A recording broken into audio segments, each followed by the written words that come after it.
Prince Harry's security row proves he still craves privilege years after leaving royal life behind.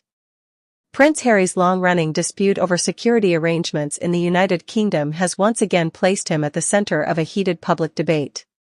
Years after stepping away from royal duties and relocating overseas, the Duke of Sussex continues to challenge decisions surrounding his protection whenever he returns to Britain. The latest developments have reignited questions about whether Harry is seeking fairness and safety for his family or attempting to retain privileges associated with a role he voluntarily left behind.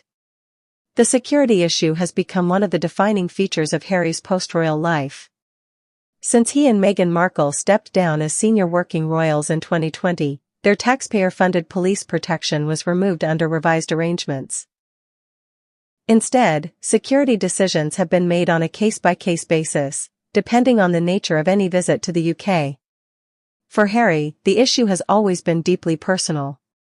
He has repeatedly argued that the threats facing him and his family remain significant because of his birth into the royal family, military service, and high public profile.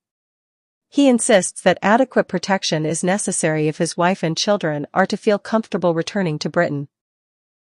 However, critics believe the continuing legal battles and public statements suggest something more than simple concerns over safety. They argue that Harry continues to expect treatment reserved for working members of the monarchy despite choosing a completely different life.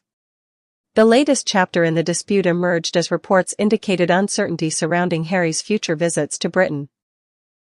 Security concerns reportedly remain unresolved, creating doubts over whether Meghan and their children would accompany him for upcoming engagements. Supporters of Harry argue that his concerns should not be dismissed.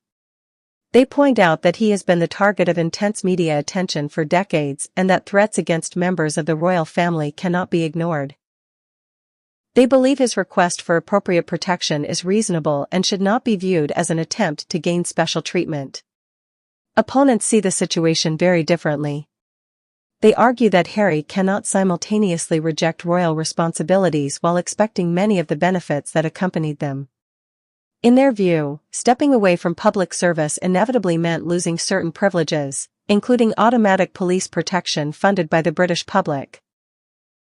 The debate has highlighted broader questions about the changing relationship between Harry and the institution he left behind. Since relocating to the United States, Harry has built a new life through media projects, charitable work, public speaking, and commercial partnerships. He has repeatedly emphasized his desire for independence while also maintaining his commitment to causes close to his heart. Yet critics say his